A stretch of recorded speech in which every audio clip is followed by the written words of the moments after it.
ഈ ബ്രിക്സ് രാജ്യങ്ങളുടെ ഒരു പോപ്പുലേഷൻ്റെ കണക്കെടുത്ത് നോക്കിക്കഴിഞ്ഞാൽ 56%. അതായത് ജനസംഖ്യ ലോകത്തിൻ്റെ 56% ബ്രിക്സ് രാജ്യങ്ങളിലാണ്. അതായത് ബ്രിക്സ് എന്ന് പറയുന്നത് നമ്മളൊരു കൂട്ടായ്മയാണ്. ഈ Brazil, Russia, India, China, south Africa, ഇത്രയും രാജ്യങ്ങളിലാണ് ഇപ്പോൾ ഒരുമിച്ച് കൂടി. ഇവരെല്ലാം കൂടെ ഒരു കറൻസി ഉണ്ടാക്കുമെന്നൊക്കെയാണ് ട്രംപിൻ്റെ ഏറ്റവും വലിയ പേടി. അതായത് എല്ലാ വിനിമയവും നടക്കുന്ന ലോകത്തിലെ എല്ലാ കച്ചവടവും നടക്കുന്നത് ഇതിൻ്റെ ഡോളറിലാണല്ലോ. ഡോളർ ഇപ്പോൾ ഇടിഞ്ഞു. ഡോളർ പിടിഞ്ഞു. ആ ഡോളറിന് ബദലായിട്ട് ഇനി ബ്രിക്സ് കറൻസി ഉണ്ടാക്കുമോ? അതങ്ങനെയൊക്കെ ഒരു പേടിയൊക്കെ ഉണ്ട്.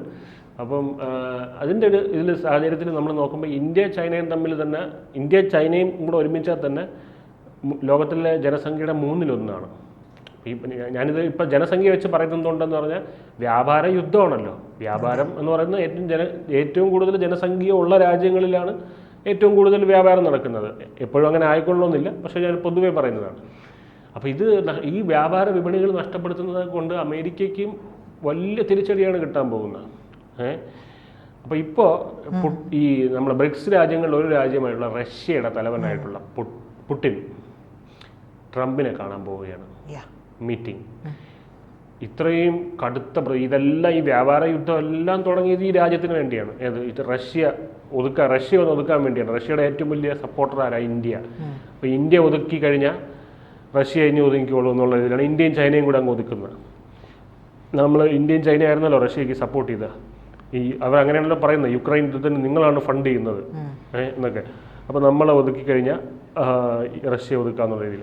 ഇതിനിടയ്ക്ക് അപ്പോൾ പുടിൻ മീറ്റ് ചെയ്യാൻ പോകുന്നു എന്ന് പറയുന്നു അമേരിക്ക പ്രസിഡന്റുമായിട്ട്, ട്രംപുമായിട്ട്. ഇതെന്തിനു വേണ്ടിയായിരിക്കും? കീരിയും പാമ്പും മീറ്റിങ്ങിന് വന്നാലും ഇരിക്കുന്ന പോലെ ഇരിക്കുക എന്നുള്ളൊരു ആശങ്കയുണ്ട്. കാരണം ഇവർക്ക് തമ്മിൽ നേരിട്ട് സംസാരിക്കാൻ പറ്റില്ല, അതറിയായിരിക്കുമല്ലോ. പുടിൻ ഇംഗ്ലീഷ് അറിഞ്ഞൂടാത്തോണ്ടല്ല, ഇംഗ്ലീഷ് സംസാരിക്കില്ല. ദ്വിഭാഷി ഉണ്ടാവും. പുടിൻ ഇംഗ്ലീഷ് അറിയാം, പക്ഷെ ഇംഗ്ലീഷ് സംസാരിക്കില്ല. പുടിൻ റഷ്യൻ ഭാഷ മാത്രമേ സംസാരിക്കൂ. മോദിയായിട്ടുള്ള മീറ്റിങ്ങിൽ കണ്ടിട്ട് അവര് ദ്വിഭാഷീനെ വെച്ചിട്ടാണ് അങ്ങോട്ടും ഇങ്ങോട്ടും സംസാരിക്കുന്നത്. പക്ഷെ പൊട്ടിച്ചിരിക്കൊന്നും വലിയ കുറവുണ്ടായില്ല എന്നുള്ളതാണ്. എന്തായാലും ഇവിടെ പൊട്ടിച്ചിരിയായിരിക്കോ അടിയായിരിക്കോ പൊട്ടിയിലായിരിക്കോ എന്നുള്ള വലിയ സംശയമുണ്ട്. കാരണം ട്രംപ് വിചാരിക്കുന്നിടത്ത് ഈ പറയുന്ന പോലെ എല്ലാവരും അത് നിൽക്കൊന്നുമില്ല. ഈ ട്രംപിന്റെ ഒരു കാര്യം കൂടെ ഒന്ന് പറഞ്ഞോട്ടെ. ഈ ട്രംപ് ഇഷ്ടം പോലെ ഉള്ളതുകൊണ്ട് പറയാം. ഈ WWE എന്ന് പറയുന്നൊരു ഇതുണ്ട്, അറിയായിരിക്കും, റെസ്ലിംഗിൻ്റെ.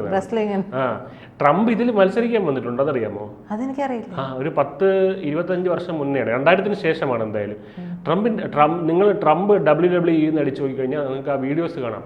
അതായത് ട്രംപ് പൈസ കൊടുത്തിട്ട്, അതായത് ഇതിൽ ട്രംപ് വന്നിട്ട് അതിലെ വലിയ മല്ലന്മാരെയൊക്കെ ട്രംപ് ഇടിക്കുന്നുണ്ട്. പക്ഷേ കോട്ട് സ്യൂട്ടൊന്നും ഊരുന്നില്ല. കാരണം അത് മസിലൊക്കെ ട്രംപിന്റെ മസിൽ എല്ലാവരും കാണൂലേ. അപ്പോൾ അതുകൊണ്ട് കോട്ട് സ്യൂട്ട് ഊരാൻ വയ്യ ട്രംപിന്. അപ്പം അടി വാങ്ങിയിട്ട് പോയോ അതോ അടി പൈസ കൊടുത്തിട്ട് പിന്നെ അടി വാങ്ങിക്കോ ട്രംപ്? ഈ വലിയ മല്ലന്മാരെയൊക്കെ ട്രംപ് ഇടിക്കുന്നു. ഈ മറ്റേ ഈ റിങ്ങിലേക്ക് ചാടി കയറി ഈ പറയുന്ന സ്റ്റോൺ കോൾഡ് അങ്ങനെയൊക്കെ പറയുന്ന വലിയ ഗുസ്തിക്കാരന്മാരെയൊക്കെ ട്രംപ് ഇടിക്കുന്ന കണ്ടാ അറിയാം. മറ്റേ എന്താ പറയാ, ഇയാള് ജീവിതത്തിൽ ആർക്കെതിരെ കൈ വാങ്ങിയിട്ടില്ല എന്ന് നമുക്ക് മനസ്സിലാവും. ഒരു പഴമുണ്ണിയെ പോലെ അദ്ദേഹം അങ്ങനെ പഴമുണ്ണി എന്ന് പറഞ്ഞാൽ മരപ്പട്ടി എന്നാണ് ഞാൻ ഉദ്ദേശിച്ചത്. അതുപോലെ ഇദ്ദേഹം ഇടിക്കുക. പക്ഷെ ഈ ഗുസ്തിക്കാരന്മാരെ ഇടികൊള്ളുക കാര്യം എന്തുകൊണ്ട്? മസിലിനേക്കാൾ പവർ ഏതിനാ? പണത്തിനാണ്. അപ്പൊ അതുകൊണ്ട് അങ്ങനത്തെ അദ്ദേഹത്തിന്റെ ഇപ്പൊ നോബൽ പ്രൈസ് വേണമെന്ന് പറയുന്നില്ലേ. അപ്പൊ അന്നത്തെ ഒരു സംഭവമായിരുന്നു ഈ WWE കൊള്ള. അതിനകത്ത് പോയി ഇവന്മാരെയൊക്കെ ഒന്ന് ഇടിക്കുക, ഷോ കാണിക്കുക, അങ്ങനെയൊക്കെ. അപ്പൊ അത് അദ്ദേഹം സാധിച്ചു. അതുപോലെ ഇനി അടുത്തതിനാണ് ഇത് പൈസ കൊടുത്താൽ കിട്ടൂല. ഏതാ? പക്ഷെ പുട്ടിനെ പൈസ കൊടുത്താൽ കിട്ടില്ല. പുട്ടിനെ പൈസ കൊടുത്താൽ കിട്ടൂല. അല്ല, നോബൽ പ്രൈസ് ഇടിക്കാനുള്ള സാധ്യതയുണ്ട്. ഞാൻ പറഞ്ഞ നോബൽ പ്രൈസ് പൈസ കൊടുത്താൽ കിട്ടില്ല. അല്ല, അത് അതുകൊണ്ടാണ് സമാധാനം ഉണ്ടാക്കാൻ വേണ്ടി ഇറങ്ങി നടക്കുന്നത്. ഇത് സമാധാനത്തിന് നോബൽ പ്രൈസുമായി ബന്ധപ്പെട്ടുള്ള ചില സമാധാന കഥകളൊക്കെ പിന്നീട് പറയേണ്ടി തന്നെ വരും. കാരണം അത് കിട്ടിയിട്ട് എന്ത് കാര്യം എന്നുള്ളതുണ്ട്. പക്ഷെ ഒരു അമേരിക്കൻ ആയതുകൊണ്ട് അതിനൊരു ഇത് കിട്ടിയാൽ ഇദ്ദേഹം ഉറപ്പായിട്ടും അവിടെ ഒരു കാഴ്ച, അതായത് ഇത് ടിക്കറ്റ് എടുത്ത് ആളെ കയറ്റി കാണിക്കും എന്നുള്ള കാര്യത്തിലും സാധ്യതയുണ്ട്. അതിനൊരു സാധ്യതയുണ്ട്. അതെ അതെ അതെ, അങ്ങനെയുണ്ട്. എന്തായാലും ഇവര് സംസാരിക്കുന്നു എന്ന് പറയുന്നത് വലിയ ചർച്ചകൾക്കൊക്കെ വഴി കൊടുത്തിട്ടുണ്ട്. ഈ അച്ചായന്റെ സ്വഭാവം എപ്പോൾ മാറും എന്നൊന്നും അറിയില്ല. അതെ, സെലൻസ്കിയോട് പെരുമാറിയത് കണക്കൊക്കെ, ആദ്യഘട്ടത്തിൽ പെരുമാറിയ കണക്കൊക്കെ പുടിനോട് പെരുമാറുമോ? കാരണം ഇപ്പം കാണുന്നത് സ്വഭാവമായിരിക്കില്ല പിന്നീട്. അപ്പം ആ സമയത്ത് ഏത് ബാധ കയറിയിട്ടാണ് ഇരിക്കണേന്നുള്ളത് നമുക്ക് പ്രെഡിക്റ്റ് ചെയ്യാൻ പറ്റില്ല. പുടിനെ സംബന്ധിച്ച് പുടിന് വളരെ നമ്മുടെ കാരണവരെ പോലെയാണ്, അതായത് മോദിയെ പോലെയാണ് പുടിൻ. ആശങ്കയോടെ കാണേണ്ട ഒരു മീറ്റിംഗ് തന്നെയാണെന്നാണ് പറയുന്നത്. എന്തോ ആശങ്കയോടെ കാണേണ്ടത് തന്നെയാണ്. കാരണം അതാ ഞാൻ പറഞ്ഞു വന്നത്, മോദിയെ പോലെ തന്നെയാണ് ഏതാണ്ട് പുടിൻ എന്ന് വേണമെങ്കിൽ പറയാം. കാരണം പ്രവർത്തിച്ച് കാണിക്കില്ല. നമ്മളിങ്ങനെ കൂടുതൽ ഇപ്പം താരിഫിൻ്റെ വിഷയം വരുമ്പോഴും നമ്മൾ തിരിച്ച് ഈ ട്രംപ് വാവിട്ട് പറയുന്ന പോലെ ഇന്ത്യയുടെ മറുപടി അങ്ങനെ വരുന്നില്ല. അതുപോലെ തന്നെ മറ്റു രാജ്യങ്ങളും അങ്ങനെ അങ്ങ് മറുപടി കൊടുക്കുകയല്ല. മറിച്ച് നമുക്ക് എന്ത് ചെയ്യാൻ കഴിയുമോ നമ്മളത് ചെയ്ത് കാണിക്കണം, പ്രവർത്തിച്ച് കാണിക്കാണല്ലോ. അപ്പോൾ ഇപ്പോൾ ട്രംപ് ലാസ്റ്റ് വന്നിട്ട് ഈ മീറ്റിങ്ങുമായി ബന്ധപ്പെട്ട് പറഞ്ഞിട്ടുള്ളത് അത് സെലൻസ്കിയുടെ നെഞ്ചത്തൂത്തുന്ന ഒരു കാര്യമാണ്. അതായത് രണ്ട് രാജ്യങ്ങളുടെയും പുരോഗതിക്ക് വേണ്ടിയിട്ട് പ്രദേശങ്ങളുടെ കൈമാറ്റം ഉണ്ടാകും എന്നുള്ളതാണ് പറയുന്നത്. അപ്പോൾ കരാറിൽ ഭൂമി കൈമാറ്റം ഉൾപ്പെട്ടേക്കാമെന്ന് ട്രംപ് തന്നെ പറയുന്നുണ്ട്. സ്വാഭാവികമായിട്ടും നമുക്ക് അത് വെച്ച് നോക്കുമ്പോൾ ഈ ഭൂമി കൈമാറ്റം എന്ന് പറയുന്നത് എന്തായാലും റഷ്യ 1 ഇഞ്ച് ഭൂമി വിട്ടുകൊടുക്കൂല എന്നുള്ളത് നമുക്ക് ചിന്തിക്കാവുന്നതേ ഉള്ളൂ. അപ്പോൾ ആരുടെ ഭൂമി പോവും? സോ എന്തായാലും യുക്രൈൻ്റെ ഭൂമി പോവും. സെലൻസ്കിയോട് പറയും വാടോവേ നീ ഇവിടെ ഒന്ന് ഒപ്പിട്ടോ എന്ന് പറയുകയും ചെയ്യും. സെലൻസ്കിക്ക് ഒരു വേള അത് ചെയ്യേണ്ടിയും വരും. സെലൻസ്കിയെ സംബന്ധിച്ച് അവിടെ നിലനിന്ന് പോകേണ്ട ഒരു ആവശ്യകത കൂടിയുണ്ട്. ഇതുവരെയും നമ്മൾ പറഞ്ഞിട്ടുള്ള പോലെ ഫണ്ടും ആയുധങ്ങളും ഒക്കെ ഇപ്പോൾ അവിടെ നിന്ന് എത്തുന്നതുകൊണ്ടാണ്, അമേരിക്കയിൽ നിന്ന് നാറ്റോ നേഷൻസിൽ നിന്നൊക്കെ എത്തുന്നത് കൊണ്ടാണ് അവരിത് പിടിച്ചു നിൽക്കുന്നത്, ഈ യുദ്ധത്തിൽ പിടിച്ചു നിൽക്കുന്നത്. ആ പിടിച്ചു നിൽക്കുന്നതിന് ഒരു അറുതി വരുത്തണമെങ്കിൽ ഒറ്റ മൂളൽ മതി ട്രംപിൻ്റെ. പോയിക്കൊണ്ടിരിക്കുന്ന സാധനം അവിടെ പാതി വഴിക്ക് നിലയ്ക്കും തിരിച്ചു പോരും. അപ്പോൾ ഇവർക്ക് അടിക്കാനുണ്ടാവില്ല. ഒരു ദിവസം കൊണ്ട് പുടിൻ കയറി അവിടെ മേഞ്ഞ് യുക്രൈൻ പിടിച്ചെടുക്കുകയും ചെയ്യും. അതിനുള്ളതേ ഉള്ളൂ യുക്രൈൻ. അപ്പോൾ അത് പുടിനും അറിയാം, ട്രംപിനും അറിയാം. അപ്പോൾ ഇതിൻ്റെ ഉള്ളുകളി വേറെ ആണെങ്കിലും ഇപ്പോഴത്തെ ഈ പറയുന്ന പോലെ നൊബേൽ പ്രൈസ് എന്നുള്ള ഒരു കാര്യവും ഇങ്ങനെ വന്നപ്പോൾ തന്നെ പറഞ്ഞല്ലോ. ഇപ്പോൾ 6 മാസമായിട്ടല്ലേ വന്നിട്ട്. ഈ 6 മാസത്തിന് മുമ്പ് ഇങ്ങനെ വരുമ്പോൾ തന്നെ പറഞ്ഞു ഞാൻ ഒറ്റ ദിവസം കൊണ്ട് യുക്രൈൻ റഷ്യ വാർ നിർത്തുമെന്നാണ് പറഞ്ഞത്. എന്നിട്ട് എവിടെ നിർത്തി? മൂപ്പര് തുടങ്ങി വെച്ചിട്ട് ഇപ്പോൾ 6 യുദ്ധമുഖങ്ങളായി.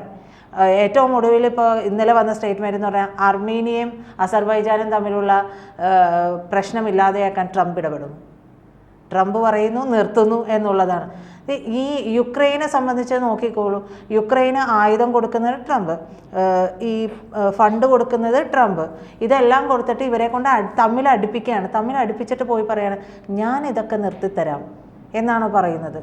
അതിൽ കഴമ്പില്ല എന്നുള്ളതാണ് ഞാൻ ഉദ്ദേശിച്ചത്. ആ കഴമ്പില്ലാത്തടത്താണ് പുടിനെ കൊണ്ടുവന്ന് ചർച്ചയ്ക്ക് ഇരുത്തുന്നത്. സ്വാഭാവികമായും പുടിൻ കൃത്യമായിട്ടുള്ള നിലപാടുകൾ പറയും. ഇത് ഇപ്പം നമ്മൾ ഈ ക്രിക്കറ്റ് കളിയൊക്കെ നടക്കുന്ന സമയത്ത് ഈ കോഹ്ലി രോഹിത് ശർമ്മയൊക്കെ ഔട്ടാവുന്ന സമയത്ത് ഇങ്ങനെ പറയും അവനത് ബാക്ക് ഫുട്ട് എടുത്തിട്ട് നല്ല ഓഫ് അടിച്ചാൽ മതിയായിരുന്നു, സ്ട്രൈറ്റ് ഡ്രൈവ് അടിച്ചാൽ മതിയായിരുന്നു എന്നൊക്കെ പറയും. അപ്പം ഇവന്മാരെ കളിക്കാൻ അങ്ങോട്ട് വിടുമ്പോൾ എന്തായിരിക്കും നമ്മൾ കാണുന്നത്? അതാണ് ഇപ്പോൾ ട്രംപിൻ്റെ അവസ്ഥ. അതായത് ട്രംപ് നമ്മളെല്ലാവരും പറയും എന്നെ രാജ്യത്തിൻ്റെ പ്രധാനമന്ത്രിയൊക്കെ ഞാൻ കാണിച്ചു തരും, എല്ലാവരും പറയുന്നത്. അത്തരത്തിലൊരു ഫാൻറ്റസി എല്ലാവർക്കും ഉണ്ട്.